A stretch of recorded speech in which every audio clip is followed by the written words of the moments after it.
Hey class, I wanted to walk you through solving a radical inequality.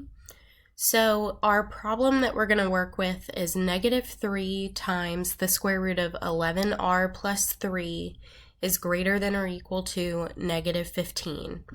So just like with solving a radical equation, your first priority is to isolate the radical. Then you will square both sides. So to isolate my radical here, I would need to get rid of the -3 by dividing both sides by -3. And remember that anytime you divide by a negative or multiply by a negative, your inequality symbol is going to flip. So we will now have the square root of 11r plus 3 is less than or equal to a +5. Okay. Now I am ready to square both sides now that the radical is isolated. So I will end up with 11r plus 3 is less than or equal to 25. Then I'm isolating my r. I need to move over my 3 first by subtracting it. Then I would need to divide by 11. And r is now isolated, and I get r is less than or equal to 2, okay? There is another part that also has to be done. This is the same if you are solving a radical equation as well. Even with equations, you will always set it up like this, with it being greater than or equal to 0. The reason why I am doing that, I took whatever was inside of my radical sign and made it greater than or equal to 0. And this is for any type of even root, square root, fourth root, sixth root, etc. I am doing that because even roots, you cannot have negatives inside of the radicand. That would give us an imaginary value. But odd roots, like a cube root, you can have a negative value inside, like the cube root of -8 is -2. And so you don't have to do this step with the odd types of roots, like a cube root.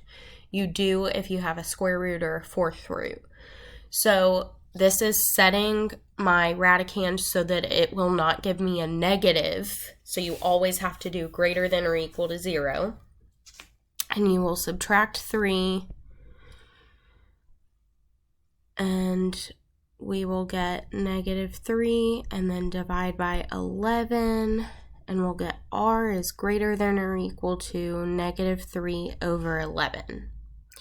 Okay, so now I'm going to make a number line, and I'm going to put a star above the values that I just found. So 2 was one of them. And then we had this -3 over 11 fraction. That was another one of them. Okay, so we are going to have to test 3 regions. One region that we're testing is less than or equal to -3/11. One region that we're testing is in between -3/11 and 2. And the third region that we're testing is greater than the 2. So I'm going to pick whole numbers that exist inside of each of those 3 regions, sub them in for r, and see what I get. If it is a true inequality, then we will put, a check sign. If it's not true, then I'll put an X in between those regions. So if I sub in -1 in for the r, I'm going to evaluate, is the left side true of the right side? So on the left, we'll end up with -11 inside the radical plus 3 would be -8. So the square root of -8 is greater than or equal to -15 with that -3 on the outside. That is going to be a not true statement because that would be imaginary since we have a negative inside of our radical. Then I'm going to use 0 as my whole number to sub in for the next region. And so if I sub in 11 times 0, plus 3. Is that greater than or equal to negative 15? Okay, so we've got negative 3 root 3. Is that greater than or equal to negative 15? And let's test that in a calculator. If I multiply negative 3 times the square root of 3, I get negative 5.196, and that is greater than or equal to negative 15 because it's closer to 0. And so when you think about negatives, you have to think of the greater ones are closer to 0, the lesser ones are further away. So that one, I'll put a check for that region. And then my last one, I'm going to sub in 3 for R.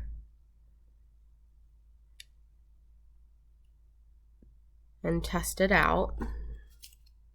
Oops. Okay, so I get 11 times 3, that's 33 inside, plus 3 would be 36. That's a nice value, because the square root of 36 is 6, so I end up with negative 3 times 6, which is negative 18. Is that greater than or equal to negative 15?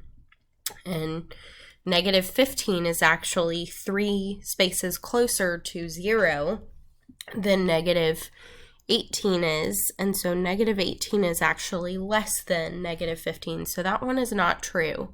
So for our final answer here, we will have to write a compound inequality. Negative 3 over 11 is less than or equal to x is less than or equal to 2. Sometimes when you go to test all 3 of your regions, you're going to get x's at all 3 places. That just means there is no solution to that inequality. So it's very important that you set up this part. You might forget to do that. And it's also very important that you sub in your 3 regions to test.